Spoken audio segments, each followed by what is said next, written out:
The sky hasn't worn its old blue dress in years. Now it's a constant bruise of red and orange. A low-burning fire stretched across the horizon, heavier than any sunset we used to know. It's a relentless heat, pressing down on a world that's cracked, burned, and forgotten. The sun no longer comforts. It reminds us how far we've fallen. Where water once sang its way through rivers and lakes, there is silence. The rivers are dry bones, cracked and crumbling like ancient scrolls, their beds splitting open in ragged patterns.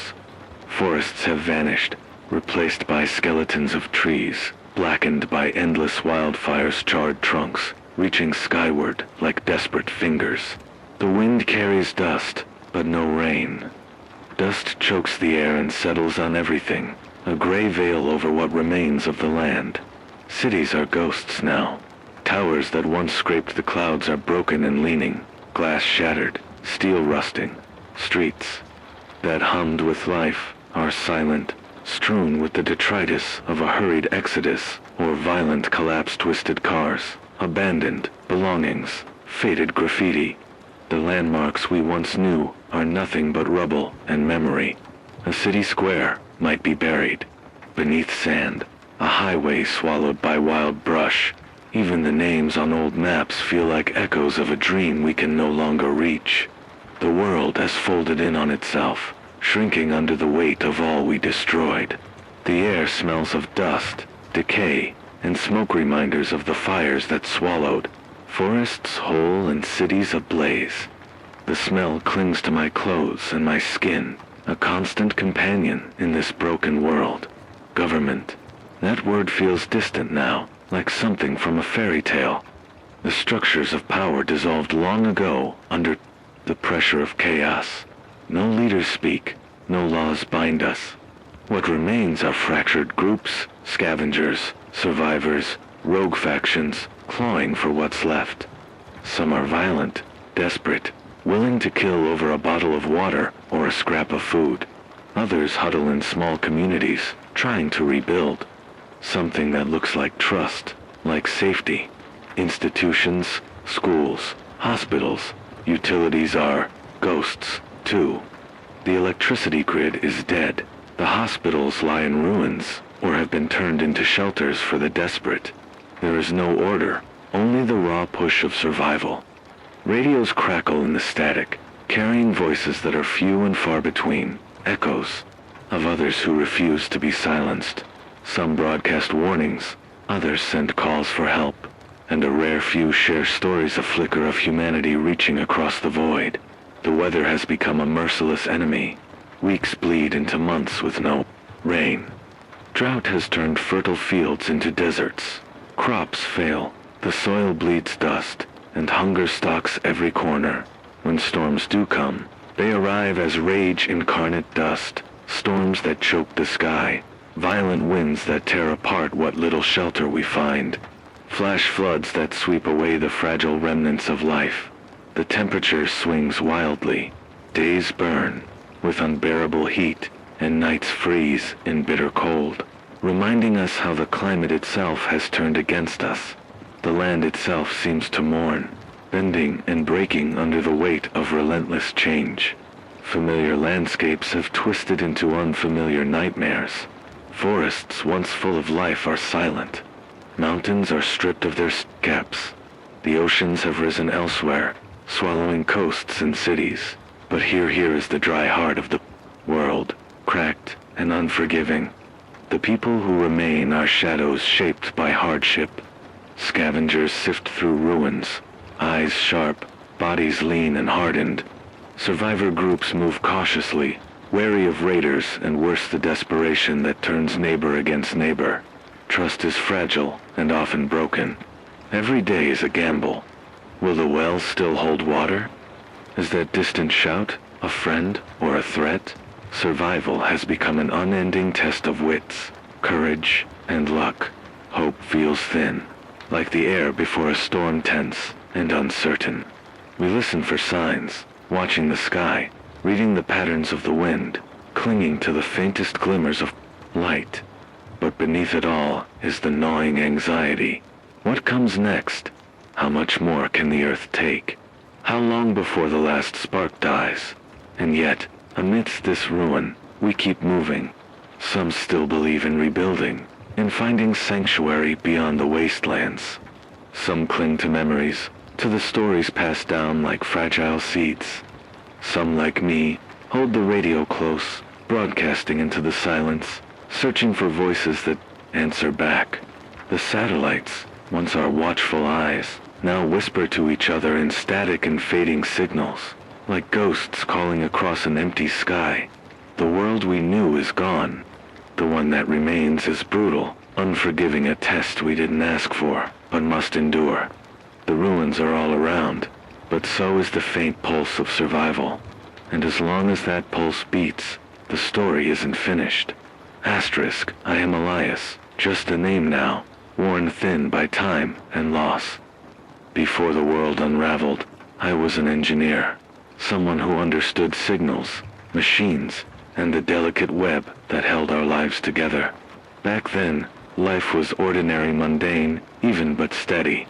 I had a home, a family, routines that gave meaning. That world is gone now.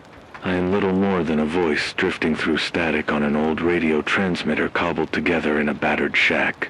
The hum of the generator is my constant companion, its rhythm a heartbeat in the silence. It's a fragile lifeline, a tether to others who may still listen. Survival isn't just about finding water or food, though those things are always urgent, about holding on to whatever makes us human. Connection, memory, hope. I broadcast because I have to believe someone is out there, somewhere, listening, that we are not completely alone. The nights are the hardest. When the dust settles and the wind dies down, I'm left with my thoughts and the ghosts. The faces of those I lost. My wife's smile, forever frozen in a photograph I carry. My daughter's laugh, now a silence so loud it haunts me. Loss is a wound that never fully closes. It seeps into every moment, a constant ache beneath the bone. But it's also a fire, a reason to keep moving forward when every part of me wants to stop. Each day is a battle. I scavenge what I can from ruins, ration water, patch up my radio equipment with scavenged parts, and move cautiously through the wasteland beyond. I watch the horizon for dust storms, for raiders, for anything that might snuff out this flicker of life. What drives me? It's not heroism. It's a stubborn refusal to let the story end here. To let the world forget us completely. I broadcast into the dark because hope is fragile, because silence is worse. I am a voice in the void, a survivor, and as long as I breathe, I will speak. Asterisk, the crisis is no secret anymore. It's all we breathe, all we see, all we survive through. The drought 10 years and counting has crushed the land beneath a sun that burns without mercy. The sky has not given us a single meaningful drop of rain for as long as I can remember. Not a drizzle, not a storm, just relentless heat and dust. The Missouri River, once the lifeblood of this region, is now a cracked skeleton stretching into the horizon. Where children once splashed and fishermen cast their lines, there is only dry earth, split open like a wound. The riverbed is a hollow reminder of everything lost. And it's not just this river, every waterway is a shadow of its former self. Veins dried up, deserts swallowing what used to be fertile plains. I've walked miles over this broken land. The soil crunches beneath my boots, a brittle crunch, like bones grinding. The trees have died, their blackened trunks reaching like ghosts into the red sky. The wildfires came in waves, each one hotter and more destructive than the last. Smoke still lingers in the air, a choking veil that never quite lifts. Survival has become a game of inches, and every day, the margin shrinks. Water is everything. Food is a distant memory for many. Fuel for the generator, for cooking, for warmth, it's a treasure hoarded, stolen, fought over. The people I meet on the road are hardened, their eyes sharp with suspicion or desperation. Some nod in recognition, fellow survivors clinging to the same fragile hope. Others brandish weapons, desperate. and dangerous. I've been lucky so far, but luck runs thin here, like water in a dry creek bed. Groups of raiders roam the wasteland, carving out territories with violence. They strike without warning, taking what they need, water, food, tools, leaving ruin and fear in their wake. Trust is a luxury none of us can afford, yet, sometimes, I find brief alliances with others. We share tips on safe routes, warnings about storms or raids, even a scant ration or two. It's a fragile web of cooperation in a fractured world. The weather itself has become a relentless enemy. The drought has stretched the land to its breaking point. The jet stream shifted years ago, trapping heat and dust over these regions. The polar ice caps melted faster than predicted, altering ocean currents and atmospheric patterns worldwide. Scientists called it a feedback loop, a vicious cycle where warming causes changes that accelerate warming further. We live it daily. Temperatures soar past any records kept in history books. Days bake under a sun that scorches the earth like a furnace, while nights fall cold and unforgiving, a sharp contrast that strains the body's ability to adjust. The thin atmosphere carries dust storms that rise without warning, walls of choking, grit and heat that erase everything in their path.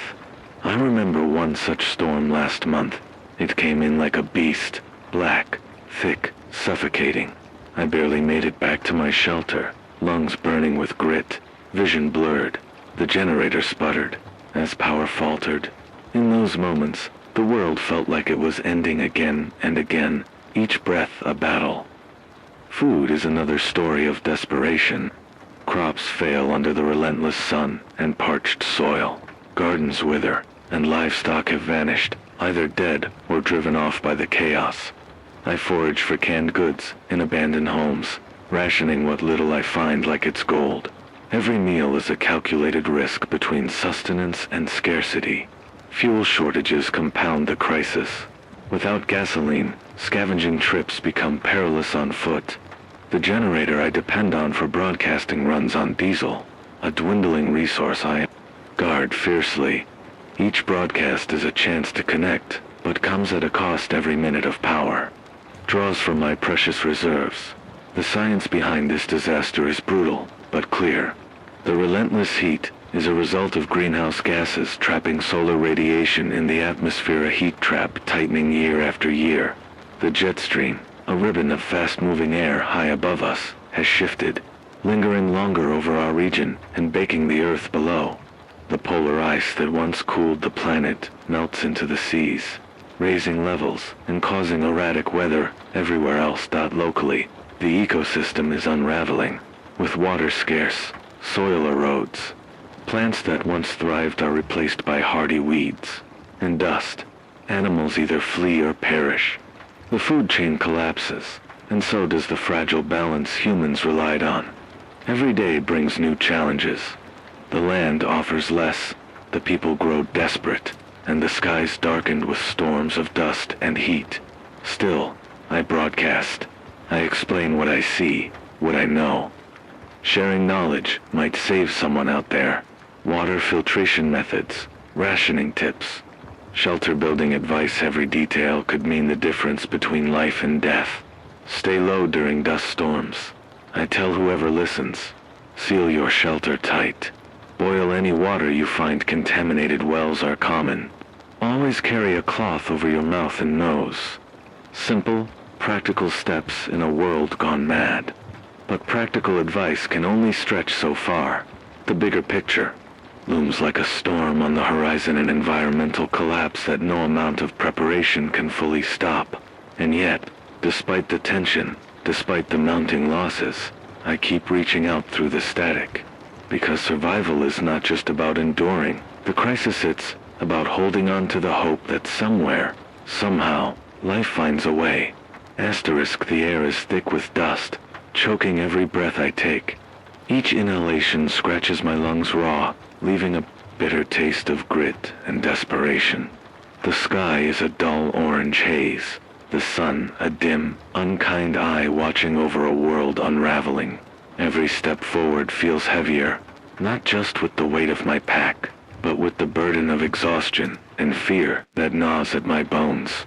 My supplies dwindle like the dying embers of a firewater, almost gone. Food rationed down to the last handful of stale crackers, fuel for the generator barely enough to power the radio for a few more hours. Every morning I wake with the cold realization that survival is slipping through my fingers like the dust in the wind. The drought is tightening its grip. Wells that once offered relief now cough up dry sand. Streams I remember as children's playgrounds have become cracked gullies where nothing stirs. I've started collecting dew in makeshift tarps at night, a slow, painstaking process that barely yields enough to wet my lips. But it's not just the scarcity that haunts me. The world around me has grown darker in ways I didn't expect. Raiders roam closer, now shadowy figures etched against the horizon, armed and ruthless. I hear their shouts carried on the wind late at night, or the crack of gunfire echoing off the barren hills. Once, I thought I was alone. Now, the threat of violence presses in on every side. Yesterday, I narrowly escaped an ambush. A group of 5, faces painted with ash and fury, caught me scavenging near a burned-out gas station. I ran faster than I have in years, lungs burning, heart pounding like a drum. Behind me, the sharp crack of a rifle and the thud of bullets. Hitting metal reminded me how close death really is. There's no room for mercy here. Every stranger could be a friend or a threat disguised by hope. Trust is a luxury that many have paid for with blood. But amid this chaos, a whisper reached me, a rumor, fragile as a moth's wing, but stubborn in the dryness. A community up north, they say, somewhere past the dust storms and broken highways. A place where water flows still, where electricity hums through worn wires, where survivors have built something resembling life again. I want to believe it. Maybe it's just another lie spun to keep us moving, to keep us searching when all roads lead to dust. Maybe it's a trap laid by raiders to lure the desperate into the open. But the thought of it is a light in the suffocating gloom, a glimmer of something beyond the endless survival grind. Every broadcast I send out now carries more than just warnings or advice. I ask if anyone out there has heard of this place. I search for voices that might confirm the myth or shatter it. Every crackle in the static becomes a possibility. Every pause a question hanging in the air. But the longer I hold on to hope, the more it clashes with the weight of reality pressing down on me. I've seen too much, lost too much. The hope feels fragile, like a thread stretched thin across a chasm of despair. Can I risk everything on a story that might not be true? Some nights, I wonder if it's madness. If hope itself is a dangerous thing, something that can break you worse than the world ever could. And yet, I cannot let it go. Because if not hope, what else is left? Survival without purpose is a slow death. The land around me continues its slow decay. Dust storms sweep across the plains with relentless fury, swallowing whole the tracks I make, erasing signs of life, as if to remind me how temporary we all are. The wind whistles through the skeletal remains of trees and buildings, carrying with it the cries of a world forgotten. Fuel is running critically low. Each night, I must choose between powering the radio to reach out, or conserving it for warmth when the cold seeps in. It's a cruel choice, between connection and comfort, between the chance to find others, or the chance to survive the night. Food is worse. Canned goods are a treasure I dare not open, unless hunger threatens to steal my will. Foraging is dangerous, poisonous. Plants grow unchecked among the ruins, and scavengers are quick to react if they spot you. The loneliness is a quiet, crushing weight. I speak into the microphone because silence is a heavier companion. The voices on the radio, few and far between, are the only proof that this fractured world still holds life. But the question lingers, gnawing at me.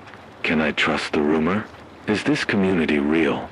And if it is, will it be sanctuary or another nightmare waiting in the dust? Every broadcast, every cautious step northward, is a gamble. But sometimes, the gamble is all we have left. Asterisk, the sky was deceptively calm that morning, The sun, a dull ember behind the ever-present haze. I had been moving cautiously for days, chasing whispers, following fragmented radio signals, chasing the myth of that community up north. The thought of fresh water, electricity. People life drove me onward, despite the exhaustion pulling at my bones. When I finally saw the signs, my heart nearly stopped. Not ruins, not dust-choked skeletons, but real buildings shaped from steel and wood, patched with salvaged sheets and solar panels glinting faintly in the sunlight. Fences marked the perimeter, guarded by silhouettes that watched every movement. It was real. It existed. The community was no longer just a rumor. It was a fragile heartbeat in this dead world.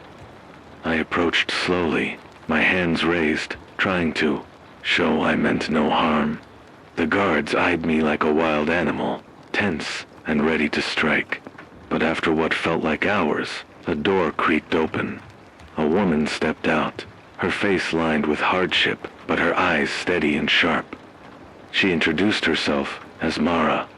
"You've come far," she said, voice steady but cautious. Not many do. Inside the compound was unlike anything I'd seen in years. Gardens flourishing under careful hands, water tanks humming quietly, children playing among solar arrays. It was a sanctuary, a sliver of hope, but built on fragile trust. Mara was frank. Resources were tight. The drought hadn't spared them, only delayed its cruelty. They had managed to secure a well deep and protected, but it wasn't infinite. Every person counted. Every outsider was a risk. As days passed, I was pulled into the rhythm of their fragile life, helping maintain filters, sharing what I knew about scavenging, broadcasting their messages when the radio crackled alive. I dared to hope. Then, the storm came. The first warning was the sudden shift in the wind, a bitter chill cutting through the warmth of the compound. Dark clouds gathered on the horizon, swirling with unnatural speed. The elders called it a dust storm, but this was different. It was larger, angrier, wall of darkness rolling toward us like a living thing. Panic spread. Water rationing became frantic. Generators revved non-stop. Mara and I organized defenses, securing shelters, sealing windows and vents. The storm wasn't just a force of nature. It was a test of our will to survive. I watched the sky grow darker, the sun swallowed beneath the churning mass. The radio static grew thick with interference. The generator hummed, straining under the load. I felt the weight of every life inside the compound pressing down on my shoulders.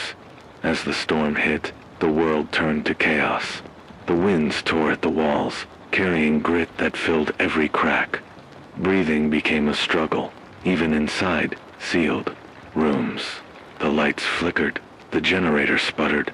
My hands shook as I adjusted dials, fighting to keep the radio alive, to send out a signal, a plea, a warning. Then came the choice. The storm's fury threatened to breach the compound's weakest point, the old water tower. If it collapsed, the water supply would be lost, and with it, the community's fragile hope. Mara looked at me with eyes I can't forget. "You know what we have to do," she said. "If that tower falls, everything ends." The path to the tower was exposed, a gauntlet of howling wind and biting dust. I volunteered. There was no other choice. If I could reinforce the supports, slow the damage, maybe we could hold on until the storm passed. Clad in worn gear and a makeshift mask, I stepped outside into the maelstrom. The storm hit like a wall, slamming me backward, forcing me down to the cracked earth. Every step forward was a battle, the wind tearing at my clothes and skin. My lungs burned, throat raw, vision blurred. Reaching the tower, I climbed the rusted ladder, hands slipping on metal slick with grit. The tower groaned under the assault. I worked quickly, bracing beams, tightening cables. Each movement was a fight against time and nature. Behind me, I heard a sudden crack of beam snapping. The structure shuddered violently. I froze, heart pounding, caught between fear and duty. Then, I made a choice. I pushed my body harder, risking everything for that fragile hope. The tower held, if only barely. Exhausted and gasping, I returned inside. Mara met me at the door, her expression a mix of relief and sorrow.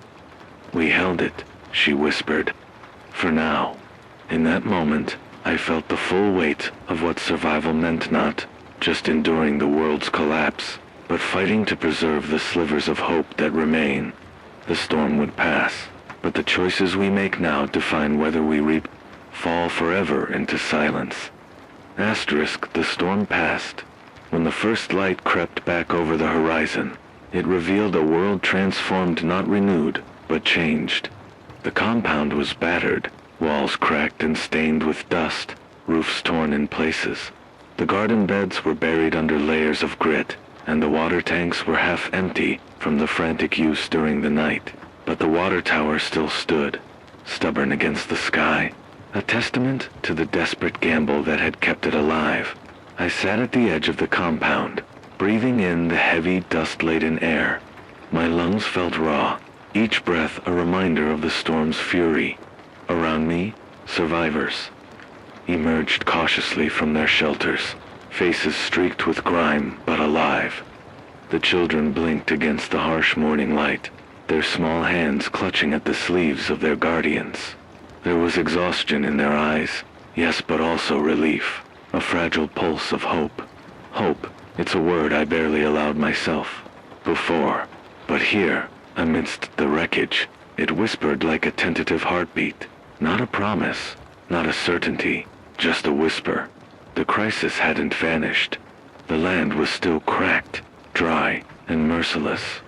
The drought had not ended, and the winds still carried dust like a shroud. The scars on the earth were deep, unlikely to fade anytime soon. But this community, this fragile patch of life had endured. I thought about the choice I'd made, climbing that ladder into the storm. It had been reckless, maybe even foolish. But standing here now, watching faces rise from fear and exhaustion to cautious hope, I understood what it was for. Not just survival, but a reason to survive. Mara approached, her voice soft but steady. "We'll rebuild what we can. The storm took a toll, but we're still here. That's what matters." I nodded, feeling the weight of her words settle inside me. For so long, I had carried loss and fear like a shroud, but now I felt something shift. A small ember of purpose. The environment around us had not healed. The drought still gripped. The land like a merciless fist, and the sky held its angry colors. But life had found a way to cling to the edge's greens, pushing through cracked earth. Birds returning to skeletal trees, the faint gurgle of water in pipes, long dormant. We were far from safe, far from whole, but alive. I thought of the voices. On the radio, the distant, faint signals that once seemed like echoes in a void. Now, they were threads weaving a fragile web of connection between scattered survivors. We were not alone. We could not be. In the quiet moments after the storm, I reflected on what this journey had cost me.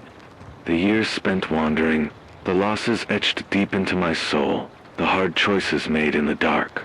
I had come to understand that survival was, more than endurance. It was a refusal to surrender the human spirit.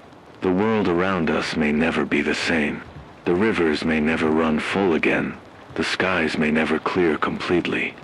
But in that uncertain future, there was a flicker, a spark that no storm could extinguish. And as long as that spark burned, we had a chance. I don't know what tomorrow holds. The future is a thin line, frayed and uncertain, stretched over the vast ruins of the world we once knew. Every day is a gamble, an unspoken question mark, lingering in the dust-choked air. But for today, I have enough to keep going, enough to fight for just one more sunrise. The water we saved, the shelter we patched, the voices we heard through static, small victories that mean the world to those of us left behind. Hope is fragile, easily broken by drought, dust, or the cold. silence of a lost friend. But fragile doesn't mean non-existent. In this battered world, hope is a seedling struggling through cracked soil. It is a whispered message in the dead of night, a cautious smile shared between weary survivors, a broadcast sent into the dark with fingers crossed. I've learned that survival is not a finish line. It's a relentless journey without end. Each day demands resilience, adaptability, and a stubborn refusal to give in to despair. I am just one voice among many, a flicker in the static. But if you are listening, if you are out there somewhere, know this: you are not alone. Keep fighting, keep moving, keep hoping. The world we lost may never return. The rivers may never run free again. The skies may always carry dust and shadow. But as long as we breathe, we have a chance. Stay alive, stay human, because in the end, that is all we have.